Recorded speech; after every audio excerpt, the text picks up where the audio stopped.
Hello hi guys, have you all? Welcome to hello world Telugu. ఈ వీడియోలో మనం semantic HTML use చేసి ఒక వెబ్ పేజ్ని బిల్డ్ చేద్దాం.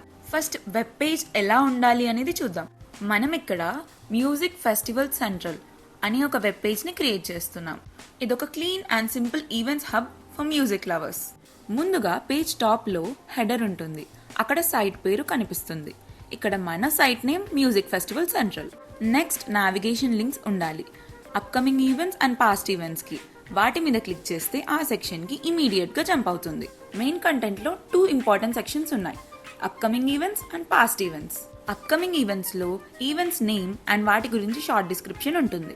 పాస్ట్ ఈవెంట్స్ లో ఈవెంట్ నేమ్ అండ్ వాటి గురించి షార్ట్ డిస్క్రిప్షన్ అండ్ ఈవెంట్ ఎలా జరిగిందో తెలుసుకోవడానికి దాని రిలేటెడ్ ఒక ఇమేజ్. సో ఇలా యూజర్ ఈజీగా నావిగేషన్ చేసి అప్కమింగ్ ఈవెంట్స్ గురించి తెలుసుకొని past events photos and details చూడొచ్చు. ఇది మన పేజ్ కి ఒక విజువల్ ఐడియా. సో మనం బిల్డ్ చేసే వెబ్ పేజ్ ఎలా ఉంటుందో అర్థమైంది కదా. Now let's start coding. ముందుగా మనం VS కోడ్ లో events.html అనే ఫైల్ ని క్రియేట్ చేసుకోవాలి. ఇప్పుడు ఇందులో HTML5 అనే కమాండ్ ఇస్తే మనకి బాయిలర్ ప్లేట్ కోడ్ డిస్ప్లే అవుతుంది. మ్యూజిక్ ఫెస్టివల్ సెంట్రల్ అని మనం టైటిల్ ని ఇస్తున్నాం. నెక్స్ట్ బాడీ సెక్షన్ లోపల మనం హెడర్ ఎలిమెంట్ ని డిఫైన్ చేయాలి. మన పేజ్ లో మెయిన్ గా కనిపించే టైటిల్ మ్యూజిక్ ఫెస్టివల్ సెంట్రల్ అని. సో దీన్ని హెడర్ తర్వాత H1 ని డిఫైన్ చేసి టెక్స్ట్ లాగా ఇవ్వాలి. నెక్స్ట్ నావిగేషన్ లింక్ కోసం nav ఎలిమెంట్ ని డిఫైన్ చేసి ఇందులోపల అన్ఆర్డర్డ్ లిస్ట్ ని డిఫైన్ చేయాలి. ఈ అన్ఆర్డర్డ్ లిస్ట్ లోపల 2 లింక్ ఎలిమెంట్స్ ని డిఫైన్ చేస్తున్నాం, ఒకటి అప్కమింగ్ ఈవెంట్స్ కోసం అండ్ ఇంకొకటి పాస్ట్ ఈవెంట్స్ కోసం. ఈ 2 లింక్స్ క్లిక్కబుల్ ఫార్మాట్ లో ఉండాలి, సో దట్ ఆ లింక్ ని క్లిక్ చేసినప్పుడు వాటికి సంబంధించిన సెక్షన్ కి నావిగేట్ అవ్వాలి. దానికోసం మనం యాంకర్ ఎలిమెంట్ ని డిఫైన్ చేస్తున్నాం. ఈ యాంకర్ ఎలిమెంట్ లోపల href అట్రిబ్యూట్ ని డిఫైన్ చేసాం.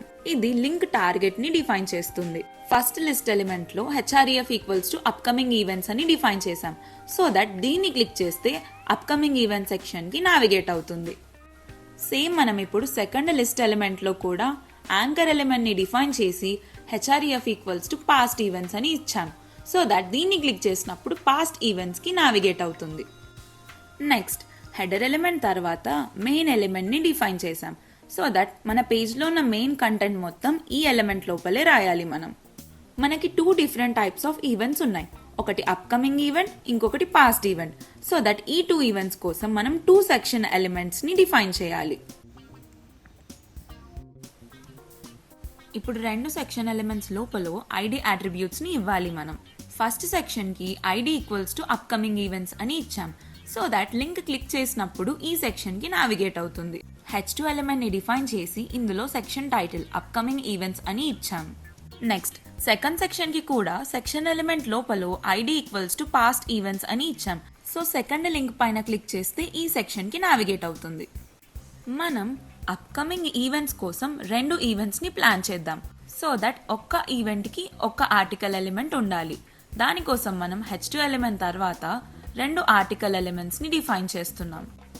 ఈవెంట్ కి సంబంధించిన ఇన్ఫర్మేషన్ మొత్తం ఆ ఆర్టికల్ ఎలిమెంట్ లోపలే ఉండాలి.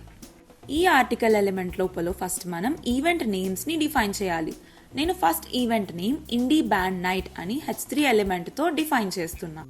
సేమ్ ఇలాగే సెకండ్ ఆర్టికల్ లోపల జాజ్ అండ్ బ్లూస్ వీకెండ్ అనే ఈవెంట్ నేమ్ ని H3 ఎలిమెంట్ తో డిఫైన్ చేశా.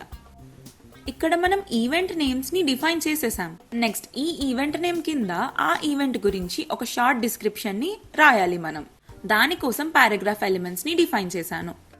ఇప్పుడు నేను 2 ఈవెంట్స్ గురించి 2 షార్ట్ డిస్క్రిప్షన్స్ ని పేస్ట్ చేస్తున్నాను.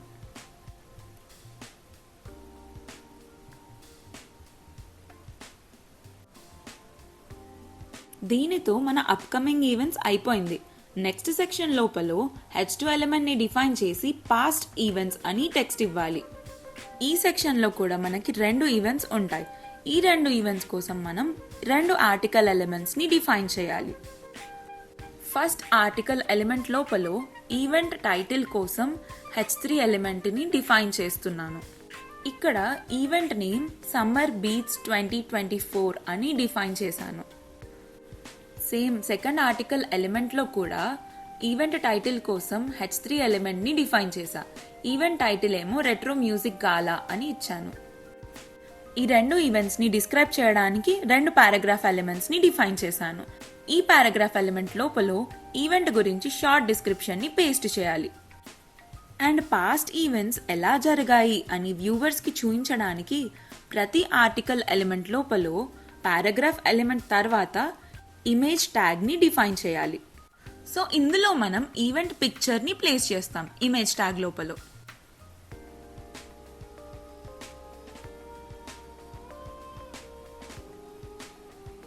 ఇప్పుడు ఈ ఇమేజ్ ట్యాగ్స్ లోపల సోర్స్ అండ్ ఆల్ట్ అట్రిబ్యూట్స్ ని డిఫైన్ చేయాలి.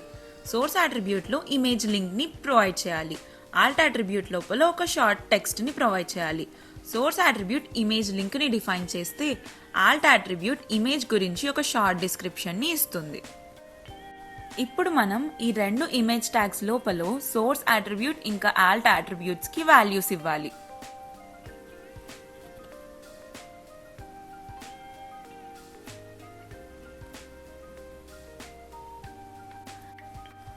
అన్ని అట్రిబ్యూట్స్ కి వాల్యూస్ అసైన్ చేశాక we need to click on go live. మన వెబ్ పేజ్ ఇలా డిస్ప్లే అవుతుంది. ఇలా మనకి 2 సెక్షన్స్లో పాస్ట్ అండ్ అప్కమింగ్ ఈవెంట్స్ ఇలా కనిపిస్తాయి. ఇప్పుడు మనం నావిగేషన్ లింక్స్ పైన క్లిక్ చేసి చూద్దాం. చూడండి అప్కమింగ్ ఈవెంట్స్ ఇలా ఓపెన్ అయింది కదా, సేమ్ ఇలానే పాస్ట్ ఈవెంట్స్ కూడా ఓపెన్ అవుతుంది చూడండి. ఫైనల్లీ మనం బిల్డ్ చేసిన వెబ్ పేజ్ ఇలా కనిపిస్తుంది. So that's it about today's video guys. Next వీడియోలో మనం ఫార్మ్స్ అండ్ టేబుల్స్ గురించి నేర్చుకుందాం HTML లో. Until then, do like, share and subscribe to my YouTube channel Hello World Telugu.